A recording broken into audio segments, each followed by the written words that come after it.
हर वर्ष दशहरे से पूर्व काशी की नाटक मंडली विजयनगर आती थी। सामान्यतः राजा कृष्णदेव राय तथा विजयनगर की प्रजा के लिए रामलीला किया करते थे, परंतु एक बार राजा को सूचना मिली कि नाटक मंडली विजयनगर नहीं आ रही है। इसका कारण यह था कि नाटक मंडली के कई सदस्य बीमार हो गए थे। यह सूचना पाकर राजा बहुत दुखी हुए, क्योंकि दशहरे में अब कुछ ही दिन बाकी थे। इतने कम दिनों में दूसरी नाटक मंडली की भी व्यवस्था नहीं की जा सकती थी। पास में दूसरी कोई नाटक मंडली नहीं होने के कारण इस वर्ष रामलीला होने के आसार दिखाई नहीं पड़ रहे थे, जबकि दशहरे से पूर्व रामलीला होना विजयनगर की पुरानी संस्कृति थी। महाराज को इस तरह दुखी देखकर राजगुरु बोले, महाराज, यदि चाहें तो हम रामपुर के कलाकारों को संदेश भेज सकते हैं। राजा बोले, परंतु इसमें तो कुछ सप्ताह का समय लगेगा। इस पर तेनालीराम बोले, महाराज, मैं पास ही की एक मंडली को जानता हूँ, वे यहाँ 2 दिन में आ जाएंगे और मुझे विश्वास है कि वे रामलीला का अच्छा प्रदर्शन करेंगे। ये सुनकर राजा प्रसन्न हो गए और तेनालीराम को मंडली को बुलाने की जिम्मेदारी सौंप दी गई। साथ ही मंडली के रहने व खाने पीने की व्यवस्था का भार भी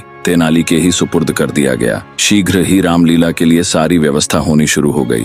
रामलीला मैदान को साफ किया गया, एक बड़ा सा मंच बनाया गया, नवरात्र के लिए नगर को सजाया गया। रामलीला देखने के लिए लोग बहुत उत्सुक थे, क्योंकि इसके पूर्व काशी की नाटक मंडली के न आने की सूचना से वे काफी दुखी थे, परंतु अब नई नाटक मंडली के आने की सूचना से उनका उत्साह दोगुना हो गया था। महल के निकट एक मेला भी लगाया गया था। कुछ ही दिनों में मंडली रामलीला के लिए तैयार हो गई। राजा, दरबारी, मंत्री व प्रजा प्रतिदिन रामलीला देखने आते। मंडली में अधिकतर कलाकार बच्चे थे।